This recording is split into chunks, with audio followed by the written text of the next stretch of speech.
ದೇವದೂತರ ಗಣ ಈ ಕುರುಬರಿಗೆ ಈ ಹೊಸ ಸುದ್ದಿಯನ್ನು ಹೇಳ್ತಾ ಇದ್ದಾರೆ. ಏನು ಹೇಳ್ತಾ ಇದ್ದಾರೆ? ಹೋಗಿ ಮೆಸ್ಸಿಯನು, ರಕ್ಷಕನು ಹುಟ್ಟಿದ್ದಾನೆ.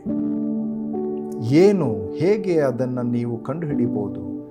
ಸ್ವಾಡ್ಲಿಂಗ್ ಕ್ಲೋತ್ಸ್ ಅಂದರೆ ಆ ಸುತ್ತುವಂಥ ಬಟ್ಟೆಯನ್ನು, ಚಿಂದಿ ಬಟ್ಟೆಯನ್ನು ಉಪಯೋಗಿಸಿ ಒಂದು ಗೋದಲಿಯಲ್ಲಿ ಇಟ್ಟಿದ್ದಾರೆ ಆ ಮಗುವನ್ನು. ಹೋಗಿ ನೋಡಿ, ಅಲ್ಲಿ ಹೋಗಿ ನೋಡ್ತಾರೆ, ನಮಸ್ಕರಿಸ್ತಾರೆ.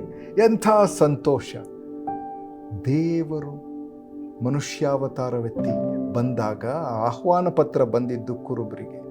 ನೋಡಿ ಸಹೋದರ ಸಹೋದರಿಯರೇ, ನೀವು ನೆನೆಸ್ಬೋದು, ಅಯ್ಯೋ ನಾನು ಎಂಥ ಸ್ಥಿತಿಯಲ್ಲಿದ್ದೇನೆ, ನಾನು ಬಹಳ ಮುಖ್ಯನೂ ಅಲ್ಲ, ಆದ್ದರಿಂದ ನನ್ನನ್ನು ನೋಡೋರು ಯಾರು, ಕೇಳೋರು ಯಾರು?